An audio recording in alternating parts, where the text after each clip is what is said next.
Ready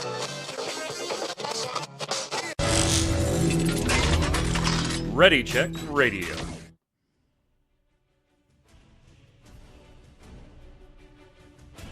Stand by as we get ready to serve up all your news this week in the world of gaming. Welcome to Gaming Gumbo.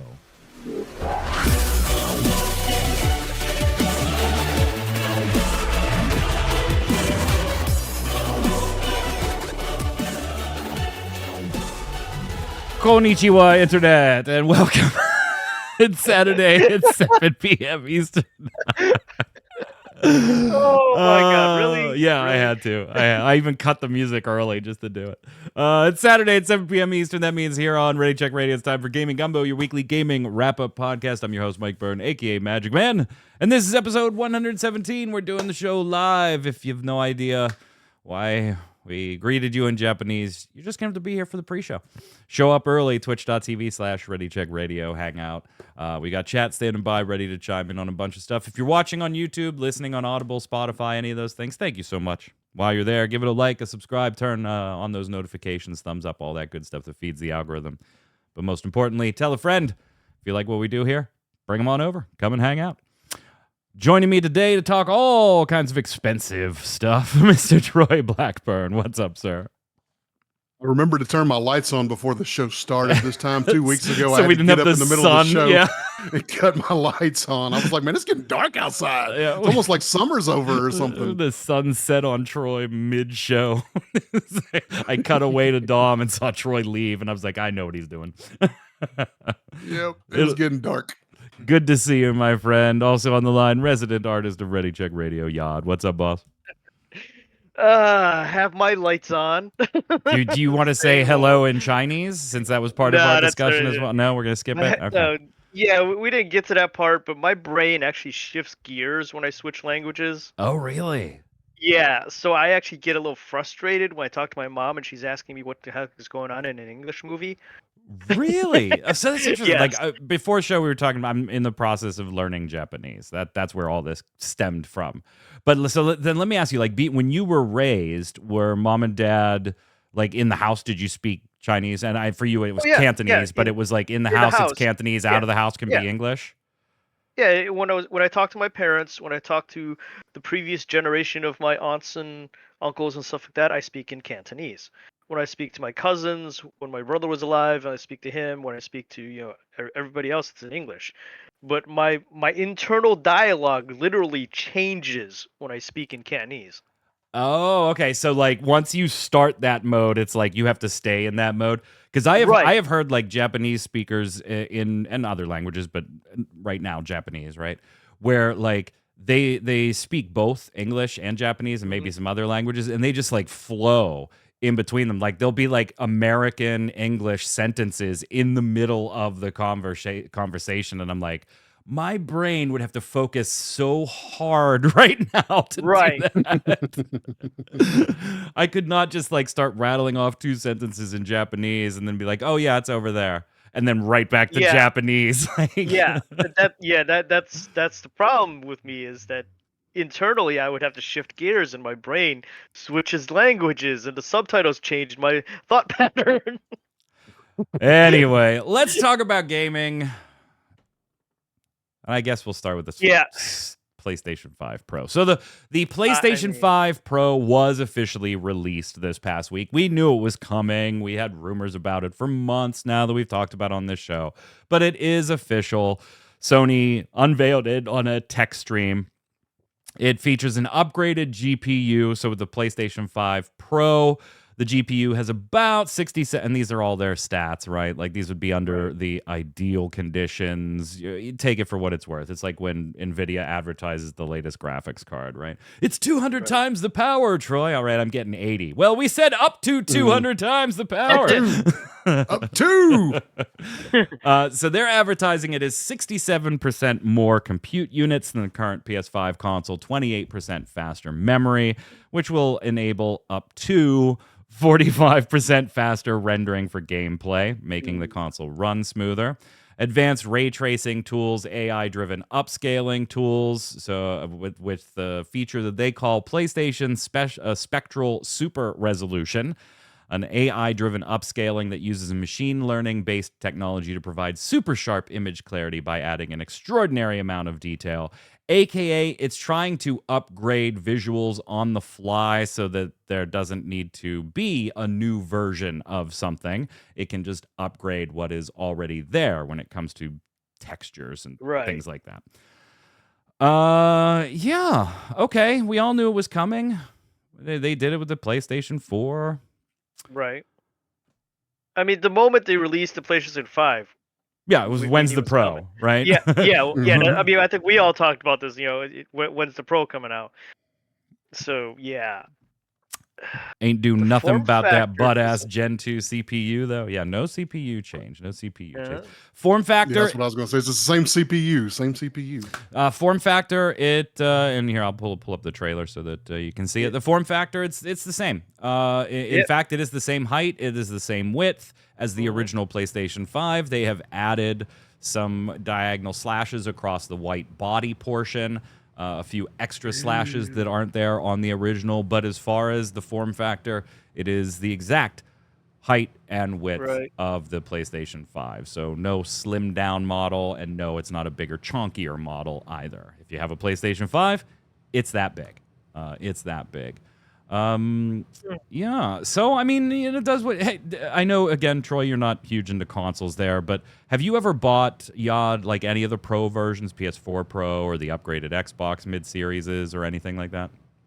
I mean, the PS4, part of me wished I got the advanced version just because there was kind of a bump I could tell with some of the friends I was playing at the time, playing Destiny 2 with. Some of the places where you would get hooked on loading for a second so you could tell who was playing on the PS4 and who was playing on the Pro. Oh, yeah. Yeah, because those guys would be way ahead on the map while you were still stuck there going. I did buy the PlayStation 4 Pro. So when it comes to midlife of console generation, when these manufacturers release that middle Pro version, right? Right. What I typically do, I do buy them. I have them all, like at PlayStation 4. But typically, You buy everything. Well, yeah, but typically what happens is like it is okay, now my PlayStation 5 can come out of the living room and go into the basement theater or go into the bedroom or come here behind me and just permanently remain hooked up to the streaming setup. And the Pro goes now in the living room where the original was. So that's usually my like main driving force behind buying the Pro or the upgrade version is, okay, now the regular one can go somewhere else. And I don't have to move a console back and forth when I want to stream. Now I got to go upstairs and pull the PS, hey, I want to stream Astro Bot. And if I want to do that right now, I've got to go upstairs and pull the PlayStation 5 out of the living room, bring it down here, hook it up underneath here, and away we go. This one, though, I don't know if I'm going to buy it. In fact, I am leaning probably closer, Troy, to no. The price point, which seems to be like the the news this week, Troy, right, is that it is $700. It is $699.99. Which, as Takal pointed out in chat, you can charge whatever you want to for it because it is a luxury item and it's something that you don't necessarily have to have.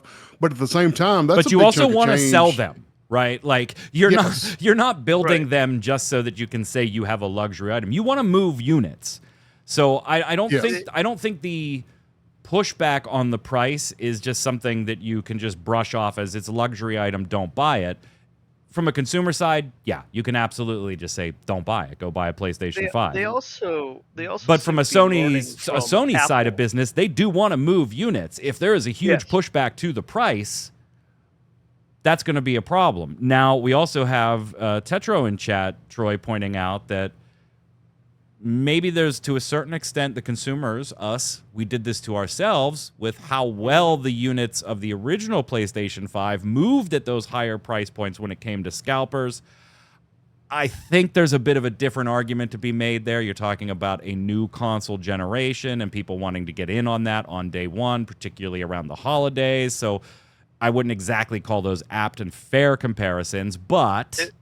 There was also a pandemic going around where you couldn't go out to do things with friends. So, getting online with the new gaming console was something that people wanted to do. I don't know. Troy, what do you think? Like, when you saw the price, and yeah, it's a luxury item, right? Maybe if you were going to go buy one, you would just say, screw it, I'm going to go buy a PlayStation 5. But chat kind of saying, hey, they're going to sell out instantly. They probably will, but it'll also be underproduced instantly just in case they don't. Right. Yeah, and I don't think they're going to sell at PS4 Pro rates either. The PS5's not selling at PS4 rates whatsoever. Near. It's lagging behind that, and every extent of the market. So I don't know that they're going to sell like PS4 Pros for sure. If I was going to buy a console today, like if I wanted one today, you want to play Astro Bot, so you're going to go buy a PlayStation today. What is it? Yeah. Is it?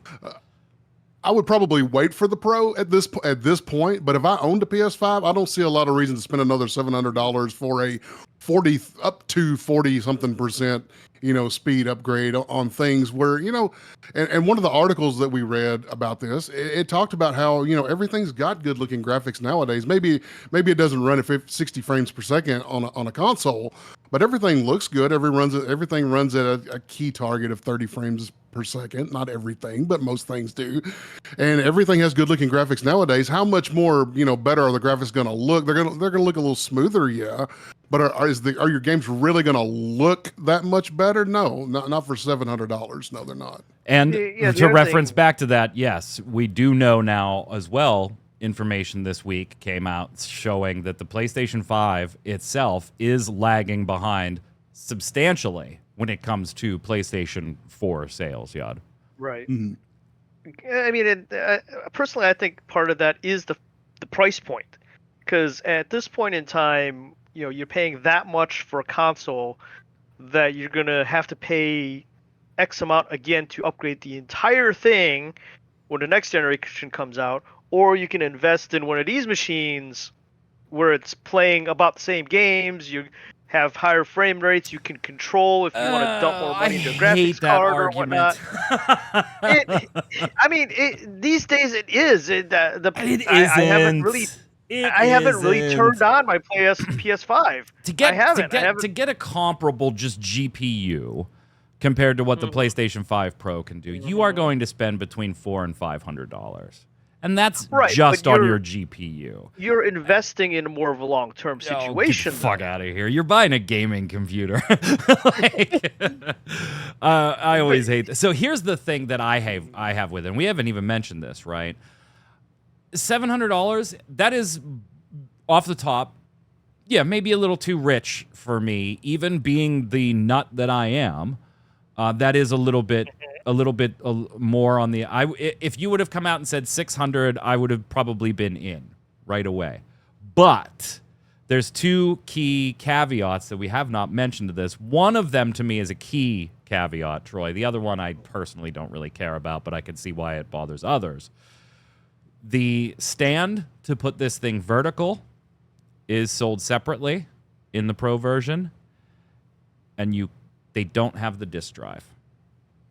Now, you can buy the disk drive like you can for the PlayStation 5 now, but that is an $80 accessory, and I think the stand's like $20 or $30. But the disk drive for me, when I saw the 700-point price tag and I would have to buy a separate disk drive, like if you bought the digital-only PlayStation 5 original one, which I did not. I bought the disc because I'm a physical baby.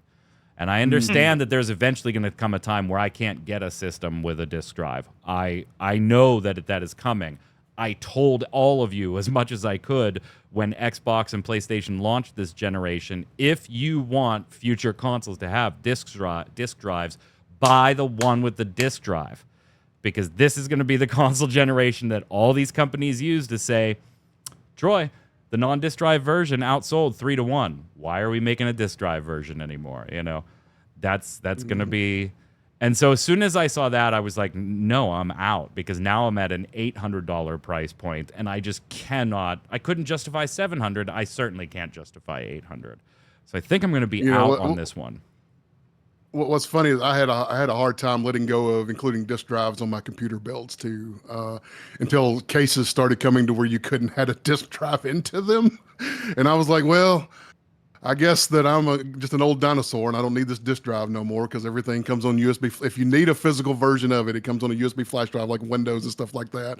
Everything else you can get digitally. But yeah, I had a hard time letting go of the disk drive on computers I built too. As a matter of fact, the one in this room is one of my older builds, and it does still have a disk drive on it. Yeah, I still got a Blu-ray drive on the thing behind me.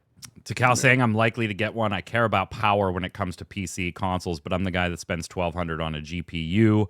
So the extra horsepower is a big deal to me. That's the other thing, though. Like, to me, is this more powerful in the grand scope of saying it's more powerful? Yes, of course. Like, to say otherwise would just be dumb. But does that power translate? Their big selling feature on this one, because the CPU is the same, right? It's the GPU and well, obviously the memory too, right? You got to appreciate that. We got some extra terabyte action going on in there. This is really aimed at the people that want to no longer have to choose between performance mode and fidelity modes, right? Running something at 4K, but you're going to have a little stutter in the performance, or bumping down the graphics to 1080, 1440, whatever you're doing, and having better performance. That's kind of the sweet spot for this. And I'm going to show these, and we're going to go to, I will cut these to full size for you, chat, so that you can see these too. Because when it comes to just straight on comparison of a graphic, we are, as you mentioned, Troy, kind of in that era where we don't have massive leaps in graphics performance anymore. Mm-hmm. We have incremental improvements as CPUs and GPUs continue to improve and computing power becomes cheaper and cheaper. Yeah, we not saying we don't improve, but they're very incremental. We're not going 8-bit to 16-bit and to 64-bit and CDs, and we're not having those leaps anymore. So when you stop these in still frames, it's sometimes challenging to see the improvements. Yeah. Kind of is. Kind of is. And they've already said, like, tech experts have said, don't expect things like GTA 6 when it finally does come out, which, by the way, was delayed again. No.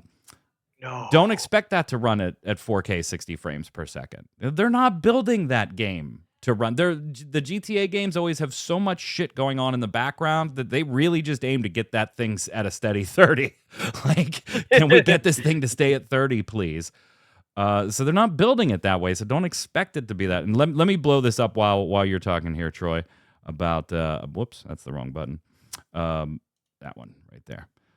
So this is The Last of Us. You've got the PS5 on the left and the PS5 Pro on the right. Can you see improvements? Yeah. Barely. Yeah, but it's a bit tough. Now, again, the primary driver here on one being more powerful than the other is going to be able to, is talking about maintaining fidelity at higher resolutions without sacrificing performance. So maybe still screenshots aren't the be-all, end-all when it comes to comparing the two. But these are the incremental improvements that we're talking about, Troy. And I just don't know if $700 plus the accessories, if you want them, is the right price point for this.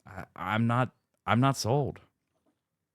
Yeah, especially with the, like you said, the still shots, it's really hard to tell any difference. I think they would have been way better off shooting a video and showing maybe, a higher frame rate on the game, show it running a little smoother, a little higher frame rate than necessarily going for graphical fidelity itself, because everything already looks, everything looks good in this day and age. We've got some good looking games to play nowadays. They're not all going to be great games, but they all look pretty nowadays. And so you kind of lose that argument you had back in the day of, oh my God, this game is so gorgeous, it's going to set itself so far apart from everything else. because everything else is looking so good already. Yeah. But yeah, maybe a few more frames, but And again, I don't think I'm still not- images do this justice at all. And I'm not trying to say that there is no difference between this picture, right? If you sit here and look at this, you're like, there are things you could see. The grass textures Yes. do look a little improved. You can see some more action on the surface of the water. You can see some enhancement at the top of the screen there, where the light is coming into the image. There are absolutely improvements here, but you have to stop this to see this. The real benefit of the Pro is going to be playing at this improved view without having to sacrifice the performance of the game like you do in the PS5 right now, Yod, where you're kind of selecting performance mode or fidelity mode. And again, this one, you're lots of browns and grays. So let's go to something a little more colorful, because I think this image from Spider-Man 2, Yod, I think is a lot more representative of that still frame comparison, if you want to do a still frame comparison. This one, I think, at least represents a lot more on the improvement spectrum that I think your average consumer is going to be able to notice between two images. Yeah, I can see that. Yeah, the background stuff do look a lot crisper. The thing is, though, when you're playing this game, are you going to be sitting there staring at, oh, look, I can see the tires in the vehicle in the background a lot clearer than previously? Well, yeah, I mean, you can see that everything in the background has $800. Yeah, it has a much better look to it. I mean, just look at the passenger door on the Jeep and the X detailing on it. You also have the particle effects coming off of Venom in these attacks too.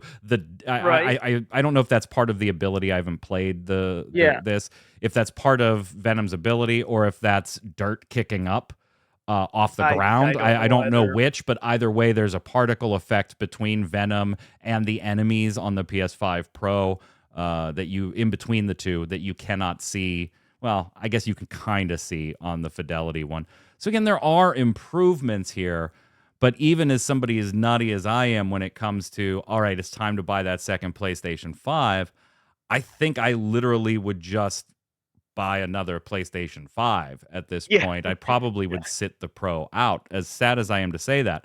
And I don't think they did themselves any favors on... I think they really should have sold this presentation with a game. One we didn't know about, or one we knew was in development but was going to be optimized for the PlayStation 5 Pro. Like, they are saying that the PlayStation 5 Pro's game boost may stabilize performance for supported PS4 and PS5 games, but there are going to be games that have the PS5 Pro Enhanced label.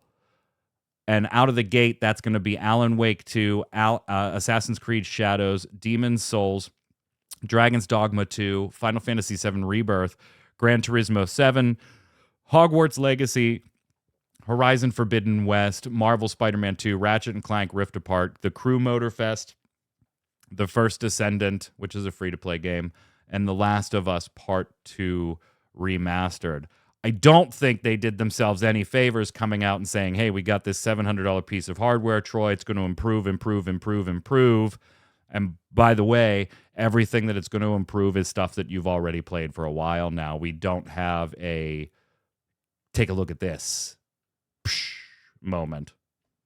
Yeah, they really could have used like a flagship game for this, something that really stands out and sets itself apart from everything else out there. And then, like you said, it's not something you've already played, and you know you're going to go back and play it because it's 40-something% prettier, maybe up to 40-something% prettier. So yeah, some sort of flagship title, whether it was first party, third party, whatever, really could have done a lot of good. I think. Of course, they weren't talking Grand Theft Auto 6 a lot, but I think they were kind of relying on some of that to be like, oh, this is my Grand Theft Auto 6 machine. Unfortunately, all the experts are saying it's not going to play Grand Theft Auto 6 like we talked about it at 4K 60 frames per second. Grand Theft Auto has always been a CPU heavy game. It's got the same CPU in it as the PS5 standard edition does. So yeah, a nice flagship game to show off, something where they could have shown at least a little bit of footage, like you said, early in development, later in development, whatever, showing a little bit of footage of this is what it's going to look like. This is what we're trying to accomplish. This is the goal that we're setting for ourselves with this hardware would have been nice to see. Yeah, Yad, I think they kind of shot themselves in the foot a little bit on the presentational aspect. I think to your somebody like us, right? We're sitting here doing a gaming podcast, or you're sitting here watching and listening to a gaming podcast.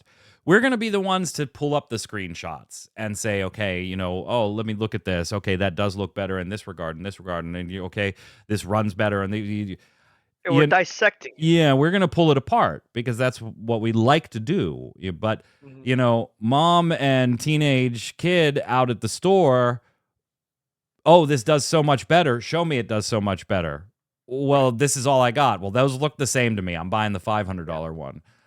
Give me a game that is and I'm not implying that the Pro is like generally aimed at your average console consumer. I know it's more aimed towards the us's of the world anyway, but they just didn't do themselves any favors with the presentation. No, they really didn't. I will say this though, Jeff fucking Keighley, man. Oh, your favorite guy. I love Jeff. I say this all the time. I love Jeff from a perspective of he seems like a very nice guy. I've never met him, but he just seems like a very nice guy. I love some of the stuff he's done behind the scenes that many of you may not even know about, as far as being very active behind the scenes in gaming and doing very good things behind the scenes for gaming. I hate him as a host for everything. He's just bad at it. He tweeted out, like right after the presentation, the price of the PlayStation's adjusted for inflation, right? And he posted the PlayStation 1 and its price, the PlayStation 2 and its price, adjusted for inflation. And the point that he was making is that they all, from the PlayStation 1 all the way through the PlayStation 5 Pro, they all generally come in between the $600 and $700 mark. That was his point. Like, hey, look, this is on par, tracking against the US dollar with what they've always done. Okay. I actually replied to him, and I accidentally replied from the MMO Bomb Twitter account, and I didn't care. I left it there. I said, what a shill post. This is an absolute shill post. You cannot. It's all cute to run that type of analysis, right? Oh, look, a gallon of gas in 1950 was 30 cents. Adjusted for inflation, that's $2. And right now it's $3.40. That's all very cute analysis. But if you are going to track the performance and an average pricing of Sony's consoles adjusted for inflation to make the point that against the US dollar, they have been trending at this price for all of time, then you also have to do the analysis on the other side that shows the consumer's buying power has stayed consistent against the dollar for all of that time, too. It hasn't. Nope. The average median income in 1995 when the PlayStation 1 started was a little over $34,000. Adjusted for inflation, it comes into about $61,000 per year. And that's the median. That's not the average. So even then, there's arguments. I'm not using the be-all, end-all numbers, just to give you an idea. To ballpark it, the median was $61,000 adjusted for inflation from 1995 to now. You know what the median United States income is now? It's $76,000. That's an increase of $15,000 roughly of buying power. And that doesn't even start to take into impact the inflation of just general goods and mortgages. And like it was such a shill post, and I loved seeing that others were posting the same thing. Troy had posted a reply that was just a screenshot of his tweet, and then they added the ad icon in the upper right hand corner. I was like, that's pretty genius. Yeah. Good old Jeff. Good old Jeff. Hey, let us know what you think. Again, yes, he's probably a nice guy. Chat, Tozub's right, but he will always be the Dorito Pope in my eyes. That's fair. That's fair. The Doritos and Mountain Dew Pope. He will never live down that image. Hey, I know we're all MMO fans on the panel here, so I did want to bring another little kind of main news before we hit some small stuff. The War Within came out, right? World of Warcraft's expansion. And one of the things that they have really, really focused on in that expansion is ease of leveling alts, sharing things across alts, right? In currencies, in reputations, in achievements, even gear. There is now the ability to pass gear. There's specific Warbound gear that if you get as a drop and you don't want it, you can just toss it in your warband library and one of your alts can take it. It doesn't bind until they equip it. But you can't put it on the auction house. It's bound to you, your warband. So it's very alt friendly, or becoming more and more alt friendly, getting bonuses for leveling and things like that. And that's the kind of one I want to stick to, because leveling alts is very, very streamlined and easier in World of Warcraft right now. Whether you think that's good or bad doesn't matter, right? That it is what it is. For every character you get to max level, all of your other characters get a 5% increase to experience gains while they're leveling, up to 25%. So Interesting. yeah, so like right now I have 2 characters at 80. The ones I'm leveling up behind them, they're all getting 10% bonuses right now. And that obviously moves things a lot faster, right? Yeah. Ghostcrawler, Greg Street, who previously worked on World of Warcraft for a very, very long time, you know, one of the faces back in the Gamebreaker days. We had him on Gamebreaker multiple times. Remember, guys? Oh, yeah. Greg was on the yeah. shows multiple times. He's been working on his own. Well, I mean, he went and was working with Riot for a while on their League of Legends MMO, and then left to work at Fantastic Pixel Castle, his own company, and they are working on an MMO themselves. And I don't want to talk about his project right now, but I'm always interested in like what he has to say about certain things. And so in a thread on Twitter about streamlining the leveling experience in an MMO, Ghostcrawler said it's a mistake to streamline the leveling experience and let players get to the end game ASAP because that's what they love. And he answered yes, that he agreed. He went on to say it's the leveling experience that we all fell in love with and invested in MMOs, and that getting to the level cap should be an accomplishment, not a blip. So I want to see where all of our MMO panels fall. Troy, I'm going to go to you because I immediately just saw you shaking your damn head no.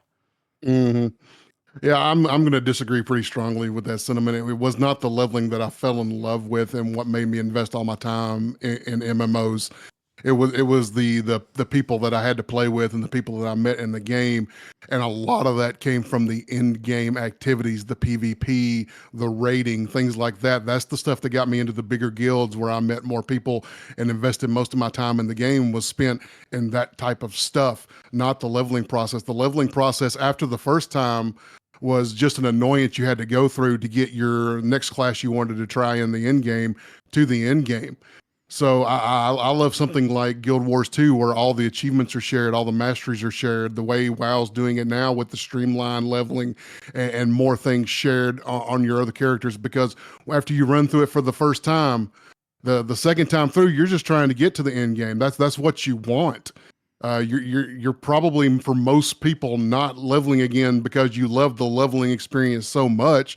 Yeah, there are those folks out there. There are casual players who just like leveling and that's all they do is level tunes. I get it. But for those of us who are really into the MMO and probably spend most of the time those in the types MMO, of players, it is the end game. I don't want to interrupt you, but I think those types of characters, they don't care whether it's fast or slow, right? Like they're okay. Yeah, I'm going to burn 1 to 50 in 2 days, and then I'm just going to start another one, or I'm going to burn 1 to 50 in 3 weeks, and I'm just going to start another one. yeah. Either way, they're doing the same thing over and over again. So I couldn't disagree with Ghostcrawler anymore on this aspect of it. Maybe the first time around, it doesn't have to be supersonic. I'm the Flash, speed through it. every time. But I like the idea of where WoW is going with it now, where the second, third, fourth times that you level up alts, what you can get to the part that you're wanting to get to with those alts, and make it easier and more streamlined, so you can do the stuff that you came to do, which is the part that I've spent most of my time in MMOs doing, which is the in-game activities. I do have a side note here for Havoc, who I think is in chat still. Tonight after the show, I will be, for the first time in a very long time, taking Daedra Prince out for a walk. Daedra Prince was my warlock when Havoc and I very first started playing World of Warcraft back in Burning Crusade through Wrath of the Lich King. And I have not logged into that character forever, because when I started coming back to WoW for different expansions, I was playing like my Druid or something like that. So my Warlock, I did today, before the show, make sure he was suited up. What's so funny about this is at one time he was max level and really, really, really well geared, just like Havoc's Mage. Havoc's Mage was better geared, but they were both very, very well geared. Because of all the stat squishing and everything, I scrolled down the list because I was like, where the hell is my Warlock? I expected him to be towards the top because I had it sorted by levels. And I'm like, he's level 30? What? How is he level 30? I forgot about all the stat squishes that have happened since then. And now now the levels have been pushed back up to 80. And I'm like, how is this bitch 30? At one point, this dude was 80 rolling around in great gear. What happened? He's fucking level 30 now. Wow. Anyway. Wow. Yeah, so here's I'm going to agree with Greg and a little bit in what I think he may have been trying to say, or what he might have been implying but did not elaborate on. I really don't care how fast or slow the leveling experience is, personally, when I'm playing an MMO. If it's super slow and noticeably slow to the point that you are selling the answer to that fake problem, then yes, I'm going to have a problem with it. But if far it's too many games do, right, particularly on the free-to-play front, there is such a thing as too slow, and I guess technically there's such a thing as too fast. But whatever. I have not played the MMO where I'm like, I'm leveling too fast, I'm out of here. Like, I have not come across that MMO yet. But I do think the leveling experience should be interesting, right? Yes. I do hate the argument of, oh, just get to level cap. Just get to level cap. This game is amazing. Just get to level cap. Well, then you just kind of told me that you built 40% of a game to be shit, right? Yeah, if that's the answer. So if he kind of had that thought in the back of his head, on that I definitely agree with Greg. Troy, I'm going to be with you. I kind of disagree. I wanted cool leveling experience and a good story first character through. All my other characters burn this world fucking down. Let's get it to 80 and let's go. Let's go. I just want to do something different in the raid. Let's go. Right. What do you think, Yad? Who's right? So back in the day. Oh, he's going to bust out a get off my porch story. Yes. Well, back in the day when I used to play Warcraft a lot, I would agree completely with Troy and say, end game. When I had a crew to play with in the MMO sphere and stuff like that, and everybody was always online, and I had plenty of time to do all this stuff. Yeah, give me boosts and stuff like that, and let my alts level up. Of course, back in the day, Warcraft was pretty much all we had. And alts were different characters. You have to. Yad is totally like back in my day. Y'all spoiled children got 47 MMOs to pick from. Back in my day, we had 3, and 2 of them you couldn't see. You just read. That's right. They were muds. You just played mud, and you just had to believe the other person was there. Anyway, go. But anyways. Back in my day, you didn't get a mount till level 40, and if you were a warlock, you needed 6 friends to go get it. And you couldn't fly. Or a paladin. A warlock or a paladin back in the day. I was a paladin. But today I don't have and you needed to take out a gold loan. Anyway, yes, I'm sorry. Yes. No.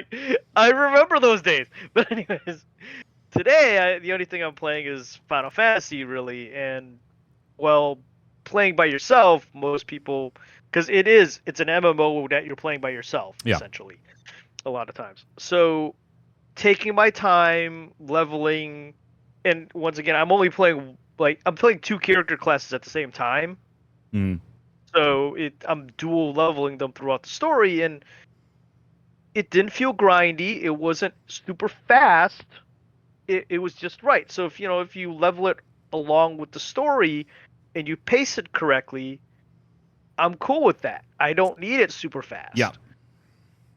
If we're talking Warcraft and that is your thing and that was the only thing and you just, like Troy said, want to get to that end game, you just want to be a rogue instead of a paladin, Yeah. or whatever. There is also you need a freaking the boost. not just, and we've had the alt discussion on this, but one of the things that I was thinking about when I was doing the show notes for this too was there is a certain extent of maybe, Greg, you're right, but there comes a time if an MMO lasts long enough where they can't do it that way anymore. And Final Fantasy XIV, you know my love for it. I have a whole show on it, but it is the quintessential MMO that needs to figure out a different way to onboard new players right now. It absolutely has to. Because while the leveling experience is fantastic, for the most part, there's a little bit of slog in one or two little places, but they're kind of trimming out here and there. But as a new player, if you want to get to endgame and hang with your friends, you have a long road to go. Ooh, yeah. And so much is actually locked behind you actually completing that stuff. You know, dungeons are in the main story. They are not side content or PvE side content. They are part of the main story. You have to go through the main story to unlock not all of them, but most of them. They have got to figure out an alternate way, because that was fine when it first came out. That's also continued to be fine for those of us, Troy, that have played every single expansion as they came out, and we had a great leveling experience with it. Yeah. But if you tried to, if Havoc, who's tried the trial once or twice, right? But if Havoc was like, okay, I really want to get into an MMO again, and I'm going to play Final Fantasy XIV because Mike plays it, and I'll have somebody to play with. That's a rough. If he's not engaged in what's going on, or I'm just like, come on, get to endgame so you can do this stuff with us. If there's a conflict in the way the two of us are approaching this, that kind of makes it not fun. And yeah, I know Takal in chat is like, well, that's what you sign up for. It's a Final Fantasy game. You got hundreds of hours of story. No, it's not. It's not what. Okay, you're right when it comes to Final Fantasies. I don't think you're right when it comes to an average player looking for a new MMO that doesn't have a lot of experience with Final Fantasy's history, right? And what Final Fantasy actually is. They're just like, hey, I know it's a I was gonna say I don't think that necessarily, it may apply to a Final Fantasy player, but I really didn't feel like that applied to an MMO player, a general MMO player. Yeah. And so where Greg I think misses this a little bit is, I think World of Warcraft and Final Fantasy and Guild Wars 2 and Elder Scrolls Online, those games that, let's say those 10-plus year MMOs that actually have player bases, not the 10-plus year MMOs that don't.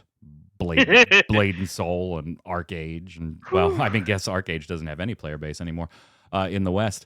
I think they have to have a mechanism that says, not only can we let you level alts faster, but we also have a different track for a brand new player coming in. Right. I mean, WoW's answer is Chromie time, right? Pick an expansion, any single expansion, go play the story in that expansion, and you will be at the level for entering the latest expansion by the time you finish that particular one story. Final Fantasy can't really do that because all their expansions have been a linear story, and if their importance is delivering the story, then they can't really let you do that. Where World of Warcraft has always had the benefit, Troy, of common characters will show up in each expansion, but each expansion was for the most sort of part. a self-contained. Yeah, self-contained little story, right? Yeah, and I actually thought about that a couple of minutes ago too. I was like, why doesn't Final Fantasy do something like that? But then I got to thinking, I was like, just based on what little I know about Final Fantasy, I was like, God, how much story would you be missing, and how lost would you be if you could skip around like that? Well, I mean, I honestly feel like Dawn Trail was a little bit of a missed opportunity for them, because since they were starting an entirely new story, and I know that Yoshi P and team continue to say that they're looking at ways to do this. I was very surprised that the expansion didn't come with some type of skip. That would have been interesting for a brand new player. right. Because they were starting over an entire new story. You did not have to know. You could go into Dawn Trail and not know who the Scions are and be totally fine as far as the main overarching story. Right. And I think I started when Shadowbringers started. Yeah. So I didn't start from the beginning. My wife started at the beginning at 1.0. But so I did have to go through the whole catch up of everything up to Shadowbringers before doing Shadowbringers, and then of course, their end game. And with Dawn Trail, yeah, you're right. They could still institute something where they compress Yep. the major storyline before Dawn Trail, like in a patch or in the next expansion or whatever, where they compress everything. Final Fantasy 14. Yes. Yes, previously. I would be down for that. I know. Yeah, that would be Troy fun. has, to Troy's credit, he has given, and most of this is by my prodding, he has given Final Fantasy 14 at least 3 shakes right now so far. I've given it 3 chances so far. I'm like, come on, just try. He has, and just like he just gets burnt out. It's just like It's a bit. It is. Anyway, let us know if you agree with Greg or not in the comments below. Just a few fast news pieces before we head out to do games of the week. Holy shit. Back in September, we talked briefly on this show about a news story coming out of Annapurna Interactive. Now, that is the video games division of the company Annapurna. And that company is run by Megan Ellison. She owns Annapurna. Now, Annapurna Interactive, the video game side, generally does a lot of publishing, right? So they're funding things, they're doing some QA work, they're helping advertise, the typical things that you expect your publisher to do. We talked about them just a few weeks ago, as they're the ones that signed a deal with Remedy Entertainment to bring Alan Wake and Control IPs to other media, movies, streaming TV shows, stuff like that. And the deal actually got Control 2 50% funded, which I can't wait. So it was a mutually beneficial thing. Now, we also talked about in September, the president at the time of Annapurna Interactive, Nathan Gary, resigned, and 1 or 2 executives went with him. According to Jason Schreier over at Bloomberg, that initial reporting was not correct. How not correct, Troy? I'll tell you. Not only did Nathan Gary and some other executives leave, but the entire staff quit. We're talking over 24 employees. They all quit. At the time, Annapurna Interactive was trying to negotiate with Megan Ellison, the owner of Annapurna, the parent company, to spin off Annapurna into its own business identity. So it would no longer be under Annapurna, it would be its own company. Those negotiations broke down, and I guess broke down is a nice way to explain it, because what basically happened was Megan Ellison just stopped showing up to the negotiations. Ooh. Just walked away from the table. Damn. And so that triggered Nathan Gary and other executives, and we're finding out now the entire staff, to just quit. They splitsvilled. And Annapurna is scrambling right now because they still have publishing contracts that they need to fulfill right now. So they have brought in the previous, one of the previous founders, Hector Sanchez, one of the co-founders back in the day. They brought him back in last month when this was originally announced as just an executive departure. He's been telling developers, we're going to honor all existing contracts. We'll hire replacements for all the staff that left. The statement that they gave said our top priority is continuing to support our developer and publishing partners during this transition. Ellison said in a statement to Bloomberg News, we're committed to not only our existing slate of games, but also expanding our presence in the interactive space as we continue to look for opportunities to take a more integrated approach to linear and interactive storytelling across film and TV, gaming, and theater. However, Control 2, that deal, not impacted by this at all because the Control deal was with Annapurna Studios, the main company, not Annapurna Interactive. But yeah, Troy, there were developers that woke up and they were like, wait, what? I think somebody here's got to make a phone call real quick. Yeah. So you want to be a game dev, huh? If you're not getting fired, there are things going bad enough that you just quit. What a volatile market to work and live in. Golly. Well, I mean, I guess you could work in blockchain, Yod, because that's what CCP Games is determined to do. I thought that was dead already. Did we shoot that in the head? Nope. It's still twitching. It's still twitching. We knew Project Awakening. Eve's dragging that along, aren't they? CCP Games, makers of EVE Online. We knew they were working on Project Awakening. It was a game based on blockchain and pay-to-earn elements in it and stuff, but we didn't know a ton about it. They finally did reveal it this week in a new trailer and everything. It's now called EVE Frontier, and they're talking up all the different, like, insane features of it and everything. You're like, you like watch the trailer, Troy, and you're like, oh man, this kind of looks dope, right? Like, you watch the little, here, I'm gonna put it on this little snippet, and you're like, man, that's kind of dope, man. This is I could get in on this. Oh, and it integrates with Eve, and you can place orders, and this is kind of cool. Yeah, it's blockchain still, and it's one of those pay to earn games. When I wrote this up, I said it's all ambitious and maybe comes with a bit of a downside if you aren't exactly a fan of blockchain technologies, but the post is worth a read, talking about their post, if you're interested in seeing exactly how CCP plans to make EVE Frontier a compelling universe to fly, explore, and survive in, if that's possible in a blockchain/pay-to-earn type system. I just don't know if I see a world where people seriously enjoy trying to turn their assets, services, and reputation, and I significantly shortened that quote as the team gave examples of each, into real-world value using the game's currencies. I know the team is saying they're being clear about the use of blockchain and pay-to-earn type systems here, but I don't think they're actually being all that clear. It isn't in the trailer you're watching at all. And it's mentioned so far down in the blog post, you could easily have missed it.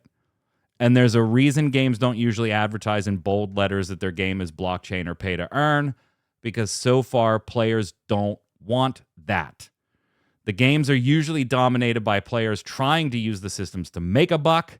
Then they realize the game isn't being played by actual gamers who just want to play a fun game. So the assets, the players that did show up to play end up having no real value. Will that be the case here? Probably, but we'll see. And then I did write an update because it went over exactly like I thought it was going to go over. And the most like heart-wrenching Reddit post ever, Yod, started with, "Dear CCP, don't." Yeah, they're still gonna, though. I mean, well, yeah, the number one reply on Reddit to that whole post, which literally the headline was "Dear CCP, don't." The number one reply is, "Brother, it's too late." Yeah.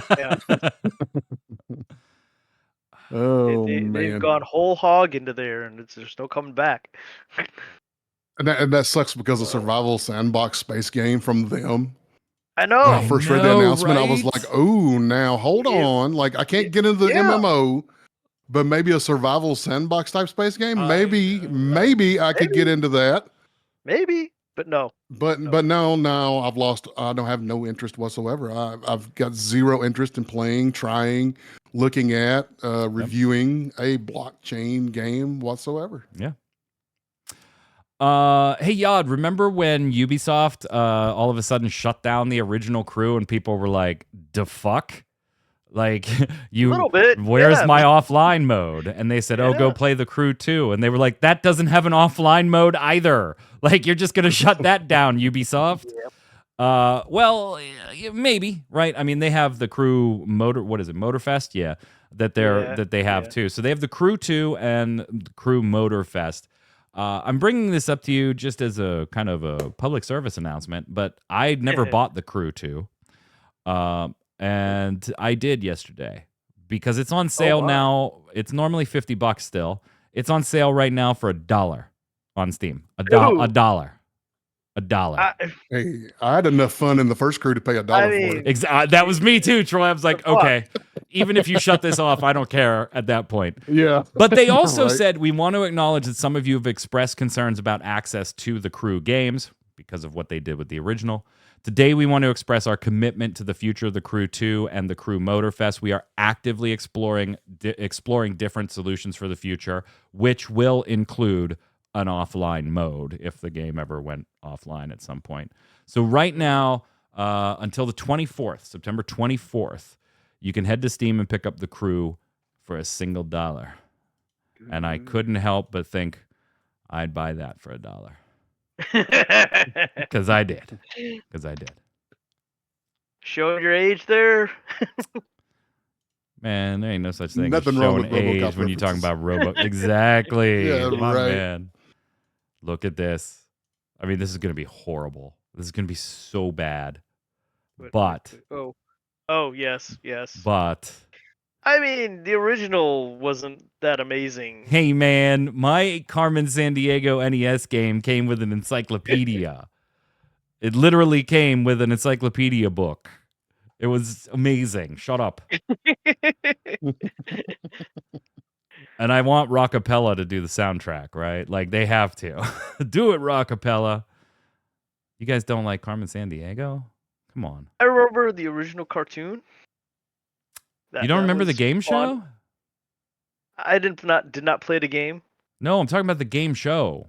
Game show? No. Yeah, that's where Rockapella comes from. They were an a cappella group that did the theme song for the game show. Yeah, thank you, Takal. Theme song still slaps. Fucking right, it slaps. Okay. Troy, you don't know what I'm talking about either? No. Well, if No, you I know don't- what I I'm don't- I don't talking know the about, you show, are but- probably pretty happy to see Carmen Sandiego on your screen right now. And I don't care what these two people say. I am warning you, this is not going to be good. But Carmen, probably. But Carmen Sandiego is getting a new game made by the Disney Dreamlight Valley team. It's going to be a Netflix exclusive game until early 2025. Then later will come to the Nintendo Switch, PlayStation, Xbox, and Steam. Where in the world, Carmen? You actually play as Carmen Sandiego in this one. You're not hunting her down. And yes, there will be all the geography puzzles and stuff like that. But yeah, you got to have Netflix for a little while first. And then it'll come to consoles next year. It's not going to be good, but it's really nice to see the lady in red again. Let's go over and do games of the week.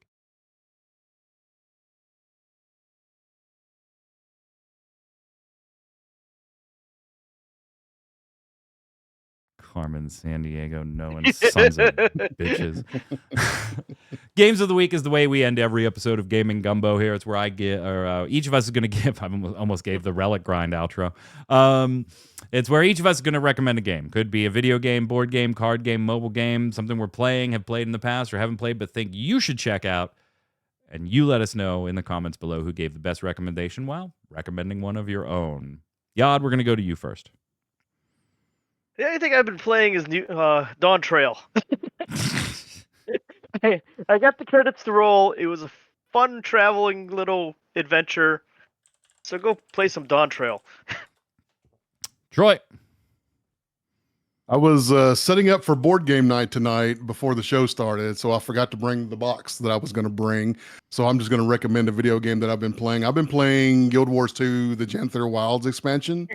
and been absolutely loving it. I didn't care for Secrets of the Obscure very much. The story was okay, but the level design and things like that, I just really didn't care for it. Janther Wilds is more of what you love if you love, vanilla Guild Wars 2. It's more of that, and I've really been enjoying it. And it's really nice to be able to go into these expansions at max level, be at max level, and do all the questing and stuff, because I can change to any spec I want to. I can change to any mastery I want to. I can change everything around and play my character completely different, or I can switch to another character who's already at level 80. And all that progression for the masteries, they all count, towards the account. So they all help each other out. So it doesn't hurt me when I switch to an alt to level up in Janther Wilds. So been enjoying Guild Wars 2 Janther Wilds a lot. I'm going to go back and hit up the Prince of Persia Lost Crown, which is getting a new DLC pack next week on the 17th, is the first piece of DLC for the game. If you like Metroidvanias, Prince of Persia The Lost Crown's fantastic. I could not stop playing it until I had damn near 100%ed it. I was not going to do the endless jump puzzle. Fuck that. That was going to make me punch babies. Definitely play it. If you're a fan of Metroidvania and you haven't, you owe it to yourself too. And there's a new piece of DLC coming out next week. That's going to do it for us here today. We will not be back next week.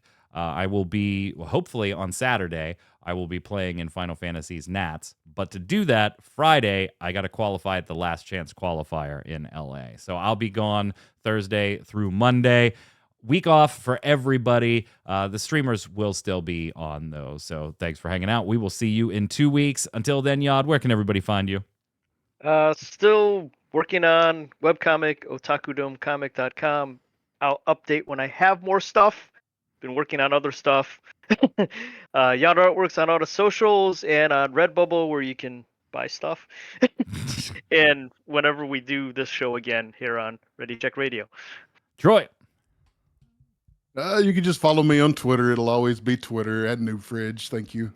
I'm Mike Byrne. You can follow me personally right there at MagicMan1, but more importantly, follow at RC Radio, and you'll know every time we're going live with a streamer, a podcast, some Final Fantasy TCG locals, or whatever. Until next time, stay safe. We'll see you on the servers.